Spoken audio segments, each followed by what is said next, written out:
AI म्हणजे भविष्य, AI म्हणजे विकास, AI म्हणजे भारताची डिजिटल क्रांती. पण या सगळ्या चमकदार घोषणांच्या मागे एक असा प्रश्न उभा राहतोय ज्याकडे फार कमी लोकांचं लक्ष जातंय. जर मी तुम्हाला सांगितलं की AI चालवणाऱ्या एका मोठ्या डेटा सेंटरला रोज इतकं पाणी लागू शकतं की त्यातून 10 ते 50 हजार लोकांची तहान भागू शकते, तर आणि जर हेच डेटा सेंटर अशा शहरात उभं राहिलं असेल जे आधीपासूनच पाणी टंचाईचा सामना करतायत, तर आज आपण बोलणार आहोत गुगलच्या विशाखापट्टणम AI हबबद्दल, डेटा सेंटर्सच्या पाण्याच्या भुकेबद्दल आणि विकासाच्या नावाखाली आपण नेमकी कोणती किंमत मोजतो याबद्दल. व्हिडिओ महत्त्वाचा आहे, त्यामुळे शेवटपर्यंत नक्की बघा. नमस्कार, मी संकल्प पाटील आणि तुम्ही बघताय लगाव बत्ती. सुरुवात करूयात विशाखापट्टणम म्हणजेच वायझॅकपासून. गेल्या काही महिन्यात गुगलने आंध्र प्रदेशातल्या विशाखापट्टणममध्ये तब्बल $15 अब्ज म्हणजे सुमारे 1.25 लाख कोटी रुपयांच्या AI हबची घोषणा केली आहे. हा प्रोजेक्ट गुगलच्या अमेरिकेबाहेरच्या सर्वात मोठ्या AI प्रोजेक्टपैकी एक मानला जातोय. या हबमध्ये gigawatt scale data centre, AI infrastructure आणि डिजिटल नेटवर्क तयार केलं जाणार आहे. भारताला AI सुपर पॉवर बनवण्याच्या दिशेने हे मोठं पाऊल असल्याचं सांगितलं जात आहे.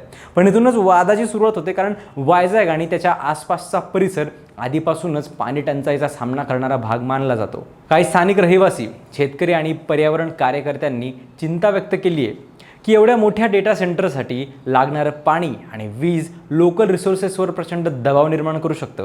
काही रिपोर्ट्समध्ये या भागाला हाय वॉटर स्ट्रेस क्षेत्र म्हणूनही वर्णन करण्यात आलंय. आता प्रश्न पडतो की डेटा सेंटरला इतकं पाणी लागतंच का? तर याचं उत्तर आहे हो. कारण डेटा सेंटर म्हणजे हजारो सर्व्हर्सचा एक प्रचंड समूह. हे सर्व्हर्स 24 तास काम करत असतात. AI models, cloud services, ChatGPT सारखे large language models, search engines, video streaming हे सगळं याच सर्व्हर्सवर चालतं आणि सर्व्हर्स काम करताना प्रचंड उष्णता निर्माण करतात. ही उष्णता कमी करण्यासाठी कूलिंग सिस्टीम लागते. अनेक डेटा सेंटर्समध्ये ही कूलिंग सिस्टीम मोठ्या प्रमाणात पाण्यावर अवलंबून असते. पण इथेच गोष्ट गंभीर होते. एन्व्हायरमेंटल अँड एनर्जी स्टडी इन्स्टिट्यूटच्या एका रिपोर्टनुसार काही मोठी डेटा सेंटर्स दिवसाला 50 लाख गॅलन म्हणजे जवळपास 1.9 कोटी लिटर पाणी वापरू शकतात.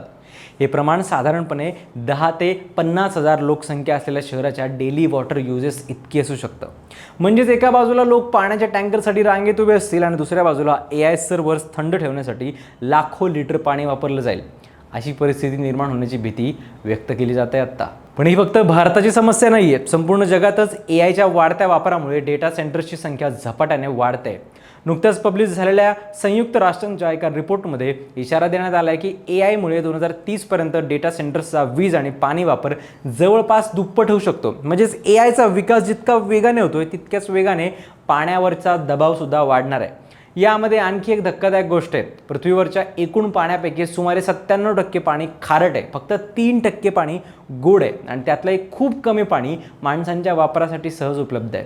अशा परिस्थितीत डेटा सेंटरची वाढ ही फक्त तांत्रिक किंवा आर्थिक चर्चा राहत नाही, तर ती पाणी सुरक्षेचा प्रश्न बनते. पण या चित्राची दुसरी बाजू आहे. गुगल आणि इतर टेक कंपन्यांचं म्हणणं आहे की लोकांच्या चिंता योग्य असल्या तरी डेटा सेंटर्स बाबत अनेक गैरसमज सुद्धा आहेत. कंपनीचा दावा असा आहे की नवीन पिढीचे डेटा सेंटर्स जास्त कार्यक्षम असतील, कमी पाणी वापरणाऱ्या टेक्नॉलॉजीचा वापर करतील आणि लोकल कंडिशन्सनुसार कूलिंग सिस्टीम डिझाईन केली जाईल. गुगलने स्वतः पाणी वापरासाठी नवे स्टँडर्ड्स जाहीर केले आहेत आणि जास्त जल कार्यक्षम तंत्रज्ञानावर काम सुरू असल्याचं सांगितलंय.